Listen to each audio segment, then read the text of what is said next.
So let's go through this particular question over here. It's the question number 45. And the question says this. The average of four numbers is 48. If 8 is subtracted from each number, what is the average of the four new numbers? Okay, so let's have a look at what this means. Now, there is a long way of doing this and a short way of doing this. I'm going to go through the long way because it gives me an opportunity to explain a couple of key fundamental things about this question. All right. So let's begin. So the long way of doing this is, what is average? What is average? How do we define average? Average means that when you got four numbers, right?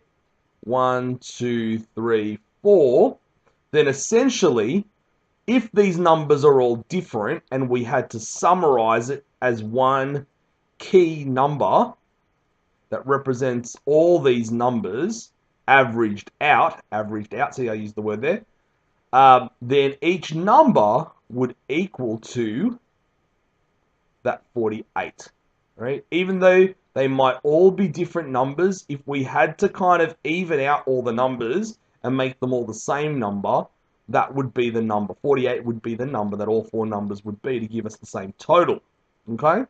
So, what does average mean?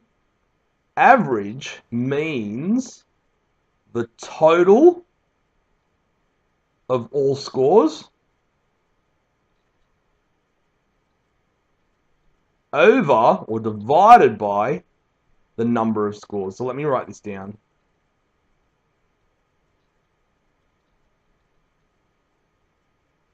Got it? So it's the total of all scores over the number of scores. And that's not the number 5, by the way. That's the letter S, total of scores. All right. So the average in this case is 48. The number of scores in this case is 4. 1, 2, 3, 4. What would the total be? Right? So let's have a look. So the total would be some number of which we have to work out what it is, right? So you add 48, and that's equal to some number divided by 4. How would you work out that number? Okay, the way you would work out that number is basically, let me just put that over here. That number, that mystery number, is going to be 4 lots of 48. Does that make sense? Or 48 times 4. Do you get that? It's essentially going to be 48 plus 48 plus 48. Got it? And so that number, that mystery number, is going to be, let's work this out, 192. So that's the total, right? The total of all scores is 192. And then it says if 8 is subtracted from each number, and how many numbers are there? There's 4, right? So we're going to minus 8 from each number. Got it? Or, and in other words, we're subtracting 8 each, 4 times each from 192. Once each for each number. Okay? So what's the new total going to be? It's going to be 160. Yep, so 4 lots of 8 is 32. Got to take 32 away, 160, right? And then the new average would be the total, or the new total, which is 160, over 4, right? So our new average is going to be 160 over 4, which represents the new total of all scores over the number of scores, which is 4. Yeah, so the new average is 40. Got it? Now, how else could we have worked this out? Well, we could have taken away 8 from each of these numbers. Got it? Minus 8 here, minus 8 there, minus 8 there, and minus 8 there.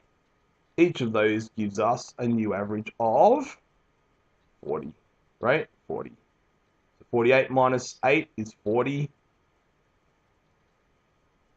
40, 40, and 40. So the new average would be 40. Got it? Fantastic. So that was the short way. So the long way was using this to work out that the new average is 40. The short way is just take 8 away from 48. Got it? Beautiful. Cool. All right, so now I'm going to move on to the next question. I'm going to rub this all out. All right. New question says, how many numbers greater than 4,000 can be formed with the digits 2, 3, 4, 5, 6 if no digits is used more than once in the number? Okay, now, I think I went through something similar to this, didn't I? So how many choices? So basically, you got 1, 2, 3, 4, 5 digits. Got it? And you've got a 4-digit number, 4,000, that this number's got to be bigger than. All right? So if we arrange the digits 2, 3, 4, 5, and 6, right, you can either have a 4-digit number, which is going to be 1, 2, 3, 4, or you can have a 5-digit number, which is going to be 1, 2, 3, 4, 5 digits long. Right? Now, let's have a look at the 4-digit numbers first. If the number's going to be greater than 4,000, we want this number to be either, what are your choices? Your choices, all right, are going to be either 4, 5, or 6. Does that make sense? The number that goes here is either going to be 4, 5, or 6. You get it? So how many choices do you have here? You've got 3 choices. Choice 1, choice 2, or choice 3. Does that make sense? Now, once you've anchored this number into place, it's either going to be a 4, it's either going to be a 5, or it's either going to be a 6. How many choices left over are there for this digit here, or this space here? Well, you've already got your first number locked in, so there's going to be 1, 2, 3, 4, 5 minus your first number. There's going to be 4 numbers or 4 digits that you can put in to this space here. Got it? 4 choices. So now we've locked in this place and this place. That's 2 out of the 5 numbers. All right, 1, 2, 3, 4, 5. 2 of them have been used. All right. So now, how many choices are there for this one? Well, 3, because it's 1 less than 4. After these 3 have been locked in, there's going to be 2 choices. Okay. Now, if you've got 3 choices here, 4 choices there, 3 choices there, and 2 choices there, how many arrangements of numbers, or how many different ways can you arrange the numbers here so that you've got, how many different numbers do you have? Well, what you've got to do is you've got to apply the multiplication principle, right? And see if you can understand why that is. So basically what you do is 3 times 4 times 3 times 2. Got it?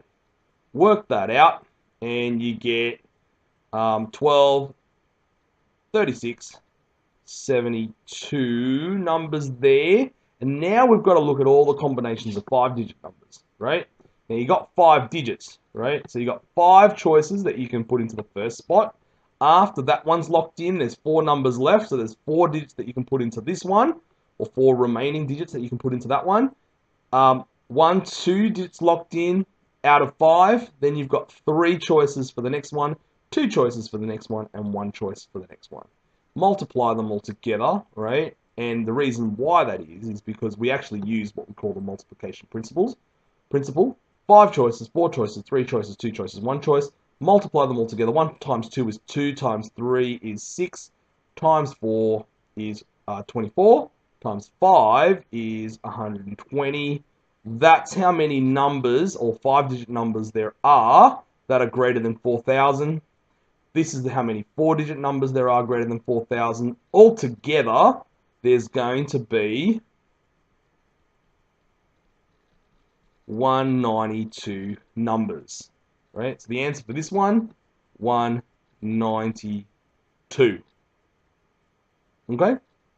And that's assuming that no 2 digits is used twice.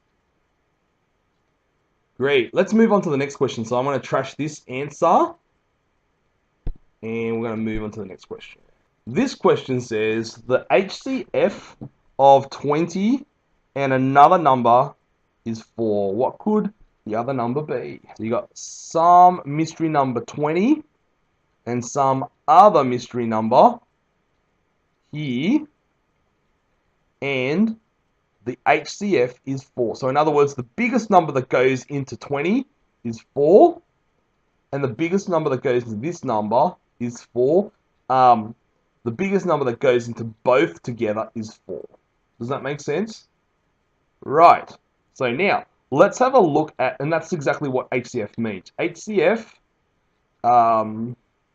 right, apart from being a health fund, is highest common factor. Got it? Does that make sense? All right. Now, from there, let's do these ones. What's 20? 20 is equal to 5 times 4. Now, that 4 is important because it's the same 4 there, right? So it's 5 times 4, right? Now, this number here, this mystery number, has to be some other number times 4, where that number and that number can't have anything in common, right? So what I would say is that this number has to be some other number that is independent of 5. So 5 is a prime number. 4, this has to be some other number here, right? Let's try, for example, 2, right? That number's 2, then this number has to be not question mark, but 8. What is the biggest number that goes in 20 and 8? Well, it's going to be 4, right? So this answer could be 8. Now, it could also be 12, can't it? Because this could be 3, right? 3 times 4 is 12, right? I'm just thinking what other numbers it could be. 16, yep. Because if this number was 4, there's no other common factor between 5 and 4. And so the highest common factor between 16 and 20 is still 4, right? There's no bigger number that goes into both 20 and 16, but 4 does definitely go into both. Just like 4 definitely goes into both 20 and 12. 4 definitely goes into 20 and 8, right? What other numbers could it be?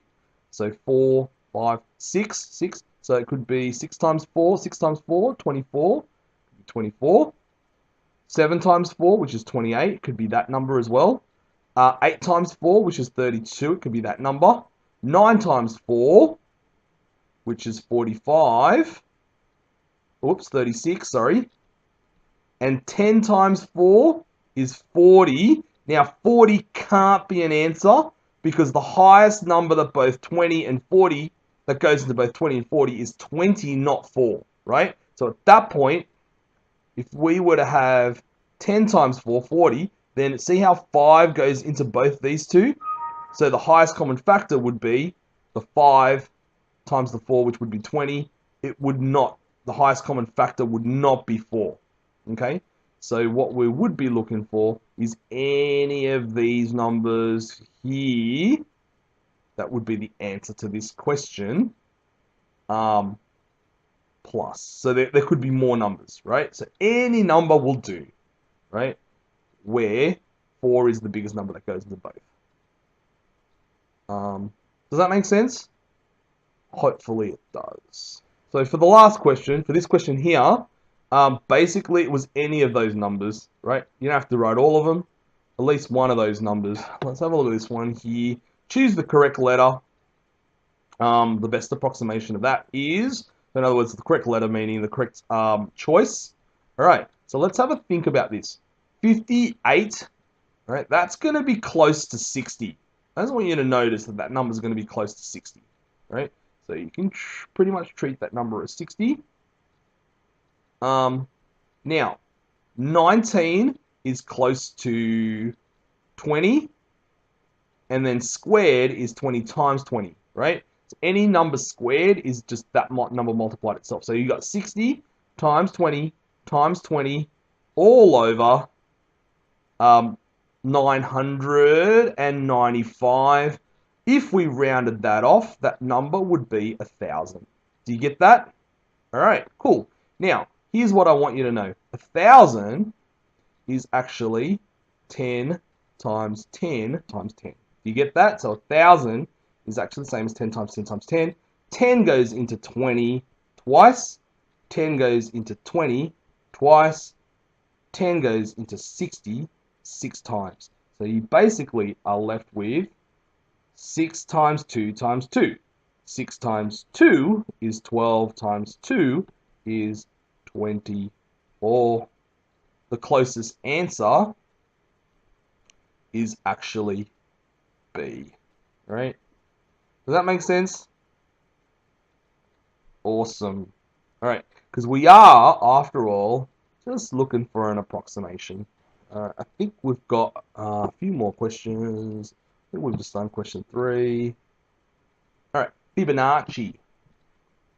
I like this question. The numbers are 55, 89, 145, 144 are part of Fibonacci's sequence of numbers. What is the next number? Fibonacci. Okay, now, if you've ever... I would recommend you Google Fibonacci's sequence, right? Just so that you can figure some of this stuff out for yourself. Let me share with you how Fibonacci's numbers actually work. In other words, if you've ever had the chance to do this, this is what Fibonacci's numbers tells us. So the first two numbers in Fibonacci's sequence are 1 and 1, right? The next number in Fibonacci's sequence is 2 because it's the previous two terms added together. 1 plus 1 is 2. The next number in Fibonacci's sequence is 1 plus 2. It's these two numbers added together. The last two numbers in the sequence up until that point added together. 1 plus 2 is 3. 2 plus 3 is 5. 3 plus 5 is 8. 5 plus 8 is 13. 8 plus 13 is 21. 13 plus 21 is 34. Let's keep going because you'll see it. 21 plus 34 is 55, which is that number there. 34 plus 55 is 89. You see it? And then 55 plus 89 is 144, which means the next number in the pattern is actually going to be 89 plus 144, which is going to be 3, 22, 23. I think that's right. Yep, beautiful. 233. And so that answer is 233. Does that make sense? All right, that's called Fibonacci's set or Fibonacci's numbers. Now, just Google Fibonacci or Fibonacci's sequence and just make sure that you're happy with what I've just explained. So 1, 2, 3, 4, 5. Good. Hi, this is Sung again from Sky Academy, and I just want to thank you for watching this video. I hope you found it useful and at times entertaining. If you want to see more videos like this, you can either click here for this video or here for that video. And you can continue to get videos like this from us by subscribing to our channel, and you can do that by clicking above, or if you're watching on a mobile, please tap below to access our great content and resources. Thanks again for watching. This is Sung signing off.